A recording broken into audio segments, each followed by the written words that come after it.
Been looking forward to a post like this to share mine. I actually like reading people's experiences more than trying to glean something from blurry security footage.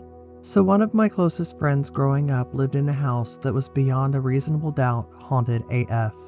The house was definitely somewhere around a century old, or at least now it is, and our town was situated in a very woodsy suburb. He and every member of his family had experiences there. Several of our friends had their own experiences there, and I had my own too.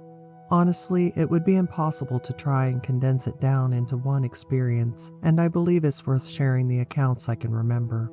I'll start with the least scary one, which was thankfully my own, and then move to the ones worth telling. During high school, my parents went on vacation, and for a few days I stayed at this particular house of my friend. Let's call him Paul. I stayed in Paul's room in a sleeping bag on the floor while he slept in his bed. One morning, I woke up to someone whispering in my ear, like directly into my ear, "OP, you need to leave. Now." It did not say this super maliciously, more of a warning. It definitely woke me up though, and immediately I'm thinking Paul was effing with me as he frequently did, but I turned around to my right where he was sleeping and realized he was completely out. I said, "What?" to him, thinking he was joking around, and he didn't wake up. He was definitely asleep.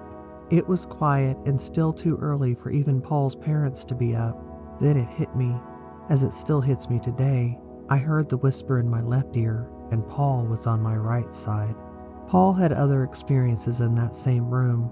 A few I can remember off the top of my head. For a time, he told me he suffered from sleep paralysis on a consistent basis. He would see demons in his room and would be unable to move. He told me that very frequently in his sleep, the standing fan by his bed would become a demon girl, and he would wake up with a jolt of adrenaline having punched or thrown the fan down to the ground. He told me he would sometimes see someone standing in the closet his bed faced, both asleep and awake. Oddly enough, his sleep paralysis significantly decreased as soon as he moved out of that place. That floor, the second floor where Paul, his parents, and 2 of his 4 sisters slept, was spooky. I remember getting weird feelings up there. One of his sisters claimed to see the ghost of a little boy in their bathroom. His mom once opened a closet in her bedroom to find the same little boy standing in there looking up at her and asking for his mom. I heard about that one when I was in middle school, and it always creeped me out. It's always scarier when the adults see them too.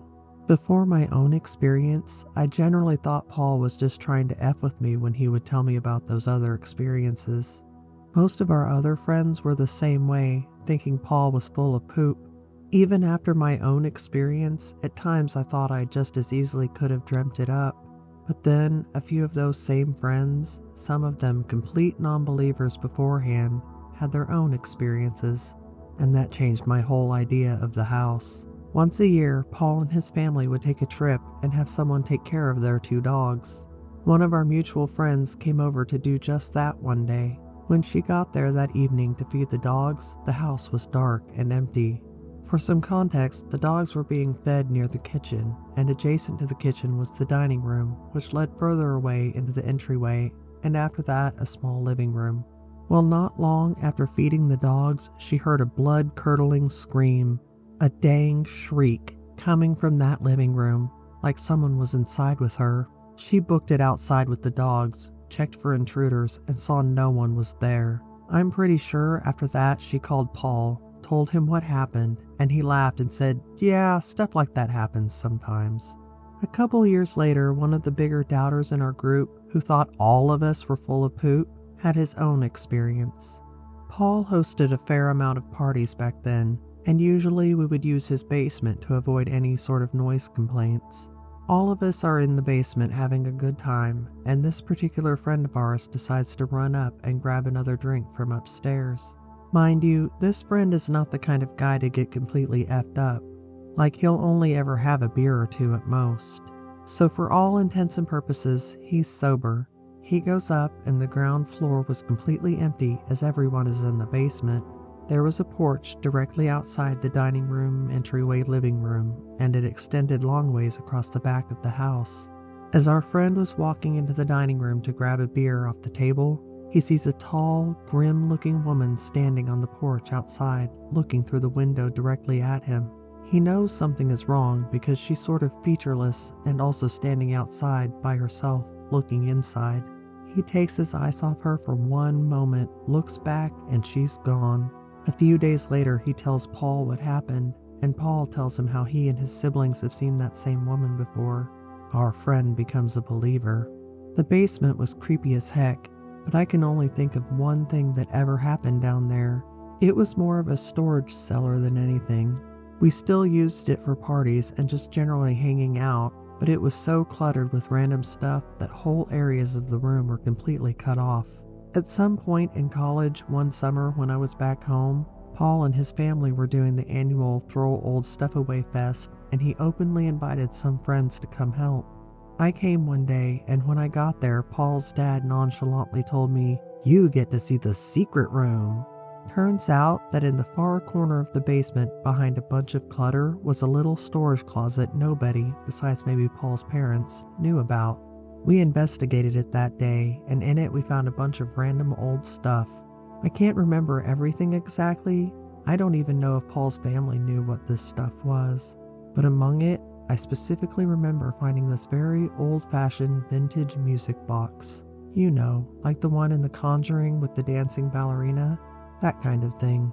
We decided it was creepy and didn't want anything to do with it and left it in that closet. Well, on a different day, when I thankfully was not there, Paul and another friend were cleaning out the basement when suddenly that same music box started playing by itself from behind the door of the closet. They were alone and had not been in that closet all day. They bolted up the stairs. At the top of the house there were 2 small bedrooms, both belonging to Paul's older sisters. This is the last one I will share, as it's the story that stuck with me the longest. The second oldest sister once had a vivid and intense dream in which she herself was being exorcised.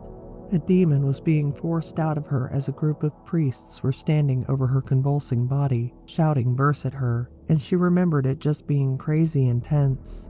After enduring this for some time, she suddenly jolts herself awake and yells, and at that precise moment, a rosary she kept hanging on her wall flies from its place, crashes to the floor, and shatters into a bunch of pieces, completely on its own. She was covered in sweat and completely terrified. No one else was in the room. Yeah, that place was effing haunted. It happened again. I'm starting to think something's going on with my dog. As the title says, my dog is the focus of this now reoccurring glitch. About a month ago, I posted on here about how my dog seemed to have gone one direction, but reappeared from the other direction with no possible way of it happening. I just let my dog out when I got home from school, and after a few minutes he started barking at neighbors. I go let him in, but I'm in my boxers by this point. It's 76 degrees here. So I do the thing where I stay behind the door when I open it. I call for my dog, and he comes running in the house, still hyped up because barking at neighbors is his favorite activity. I clearly saw him come in. He's 150 pounds of fluff and big bones, so he's hard to miss. Anyway, I'm trying to reach the screen door he had knocked out, just out of my reach, when I looked up, and he's on the sidewalk outside again. I clearly saw him come in, but there he was, walking up to the door. I don't know what to do at this point. I'm kind of scared since this is the second time.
People of Reddit, what was the scariest paranormal experience you have ever had in your life? There's a place called Dead End Alley near where I live. It has a dark history. When we reached 10 years old, my cousin and I were allowed to play on the street just outside my auntie's house. There was a busy lane which ran down beside the side of the houses where all the kids used to run up and down, kick a football around, rode their bikes, and generally messed around. I liked it because I had a long walkway to practice pushing my wheelchair without the danger of the main road, and my cousin, our friends, and I spent hours of fun running and wheeling up and down that lane. There was a funny little dead-end alley just leading off the lane, which always had a weird vibe around it. There was only one house at the end of the dead-end alley, as all the kids used to call it. The house was different from all the other houses around it. The others were bright, colorful, and cheerful, full of life, with neighbors talking over the fences with one another, and always ready to tell us kids off, tongue-in-cheek, for making too much row, a typical slang term for noise in West London. The house down Dead End Alley was always dark.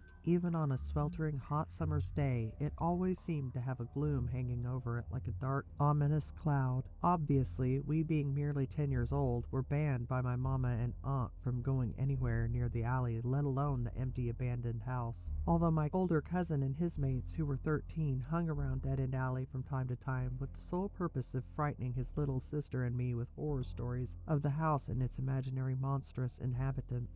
Having heard rumors about the dark history of the house, although not knowing anything concrete, the house had the dubious reputation as a haunted house. One typical summer's day, my cousin and I were playing in the lane with our friends. We kept hearing a baby crying. Now, being in the middle of a council estate, it is not uncommon to hear a baby cry, so we paid no attention. However, as the afternoon wore on, the baby's cry became louder and constant, almost deliberate. That got our attention, and we all decided to investigate the noise, so we stopped playing and began to look around. To our horror, after searching for the route of the noise, we realized that the baby's cries were originating from the front garden of the Dead End Alley house. One of our friends, who was slightly older, said he would go nearer to have a look. We were all concerned by now, as it seemed obvious to all present that it was a real baby who was in distress, but everyone present also pleaded with him not to do it. But he was, and still is, a very principled, moral person, and his conscience overcame him. We waited for 10 minutes until he came back.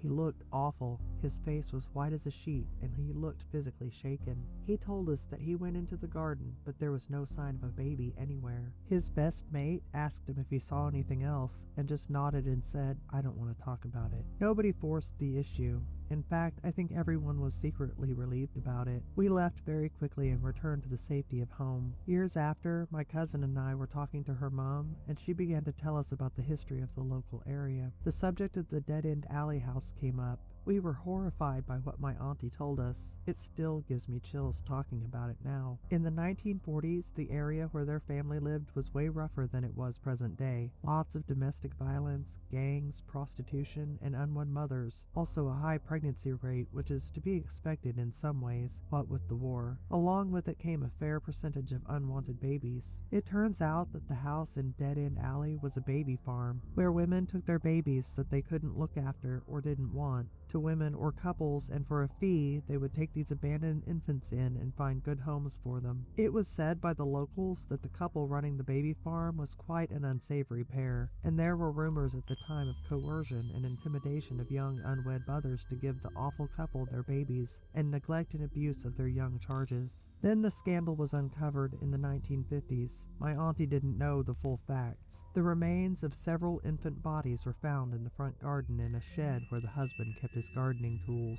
The couple were obviously charged with murder, and because of the number of remains discovered, they were put away for a long time. We don't really know what the truth is of what happened that hot summer day long ago, but my cousin and I have our theories. My cousin still lives in the same house with her own family and my auntie, and every time my husband and I visit them, I still get the chills when passing by Dead End Alley. And our friend who went to look for the distressed baby, who my cousin and I are still friends with, has never revealed what he saw in the garden of the Dead End Alley house. People of Reddit, what was the scariest paranormal experience you have ever had in your life? I visited my aunt's house and made a blanket fort with my little cousin. When we went to bed, we felt watched, and my cousin decided to leave. I heard some doors slamming, however, I was able to fall asleep after a while. When I woke up, my aunt was trying to figure out the reason for the slamming doors and flickering lights.